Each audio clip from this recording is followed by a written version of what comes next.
Next week, the work of the 132nd legislature begins in earnest. We ramp up our committee work, start working on the state budget, and try to tackle problems that are affecting Mainers across the state. As part of that 2-year legislative process, we also look at how state agencies are serving Maine's people. And no agency deserves more scrutiny than the Maine's Office of Child and Family Services. Hello, this is Senator Jeff Timberlake of Androscoggin County. I thank you for joining me for this week's Republican Radio Address. From the moment when 4 children who had involvement with the Office of Child and Family Services died within weeks of each other in the summer of 2021, the legislature's Government Oversight Committee, of which I am a member, has been investigating what is arguably the most dysfunctional division of Maine's Department of Health and Human Services. In fact, more children under the care of Child Protective Services have died in the last 4 years than in the previous 8 years combined. And much like the Titanic, we soon learned that the Office of Child and Family Services had only hit the tip of the iceberg. Legislative staff spent countless hours investigating those deaths, and the agency's frontline workers told us in open committee meeting that our perception of the agency's dysfunction was quite real. They described the Office of Child and Family Services as a broken system, its toxic culture, a war zone, and think of the Titanic here, called the agency itself a sinking ship. But it turns out that iceberg it hit ran much deeper than we even thought. After the dreadful testimony of those frontline workers, resource parents, and others, it didn't take long for the agency's then director, Todd Landry, to resign. Installed to replace him was his number 2 in the department, Bobby Johnson herself, a 28-year veteran of the agency, as some would argue, an extension of his leadership. The record number of child deaths happened under their leadership, and it was during their tenure when the toxic culture was allowed to thrive and survive. Yet, when it came time to make Miss Johnson's appointment permanent, we were promised things that would change. The culture would change. Results would change.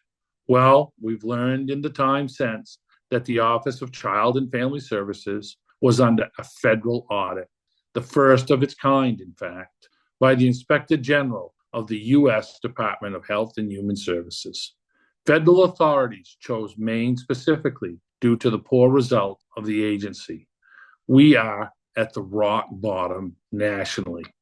While past audits by Maine's own child welfare ombudsman, Christine Alberry, found problems in half the cases she examined, the problems unearthed by the federal regulators were much worse. In all, 94% of the random cases reviewed by the inspector failed at least one standard, including at least 59 of the cases where Office of Child and Family Services caseworkers failed to conduct safety assessments. What's worse is this audit is being conducted at the same time as our investigation and without our knowledge. At no time did the previous Department of Health and Human Service Commissioner, the previous Office of Child and Family Services Director, or Mrs. Johnson ever tell us this audit was happening. It's dishonest at best and an obstruction at worst. Since then, nearly 150 employees of the department have signed a letter of no confidence in Director Johnson. They've basically said that in a year since she was appointed to the top position, nothing has changed under her leadership. But did we really expect it to?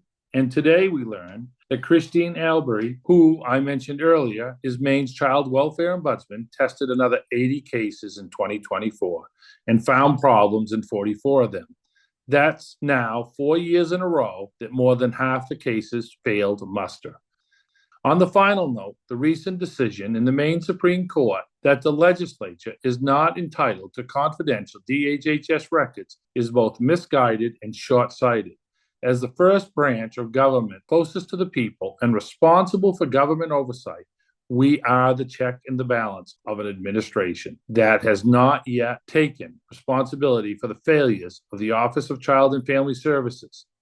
I have submitted a bill to address that and to separate the Office of Child and Family Services from the HHS.